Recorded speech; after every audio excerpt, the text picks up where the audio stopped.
Həsən bəy Zərdabi Zərdabda sürgün həyatı yaşarkən, Zərdabda yaşadığı dövrdə Kür çayı boyunca yerləşən yataklarda Kür Xozeyni, yəni bu ərazilər zabitə şəxs olmuşdur.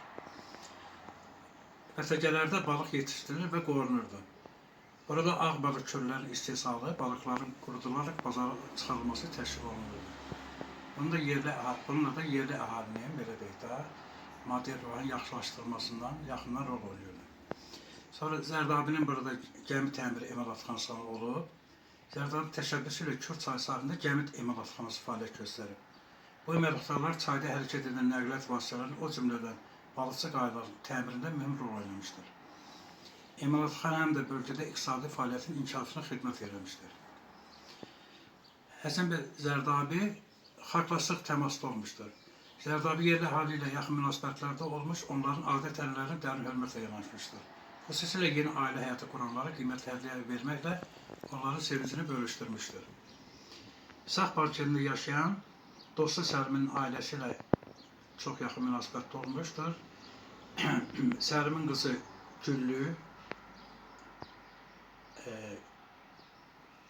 gəlin köçərkən Həsən bəy Zərdabi ona məcməyi hədiyyə etmişdir.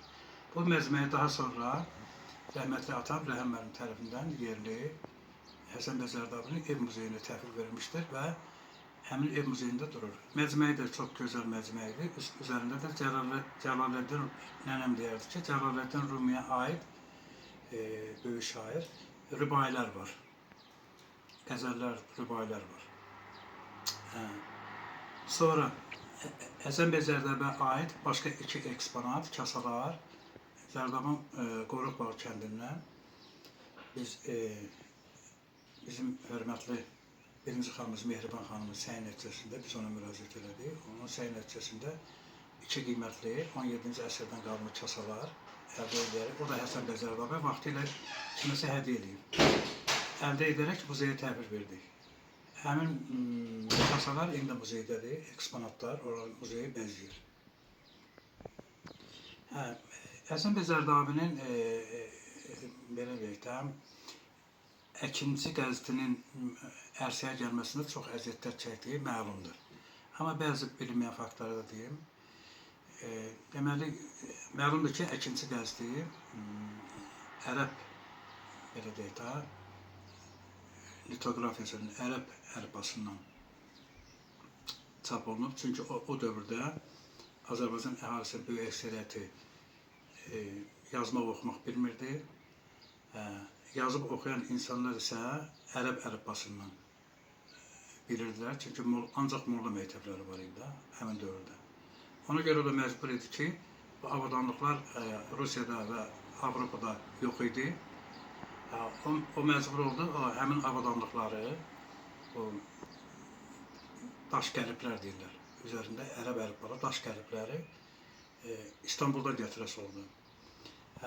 O, İsaqbağı kəndindən dostu Ramazan Hacıya gedərkən ondan xahiş edir ki, Hacıdan qayıdarkən İstanbuldan gəlsin və qaydanda həmin daş qəlibləri İstanbuldan gətirsin. Yəni, o Əkinciyə aid olan daş qəliblərin tarixçəsi belədir ki, yəni onu çox çətinlikdə, o vaxtda qoy bir şey də qeyd edeyim, Hacıya gedib gəlmək hardasa bir 6 ay başa gəlirmiş. Sonra Həsən bəy Zərdabinin Kür ərazisində fəaliyyəti dediyim, Əkinçi qəzetinin abunələri hazır ama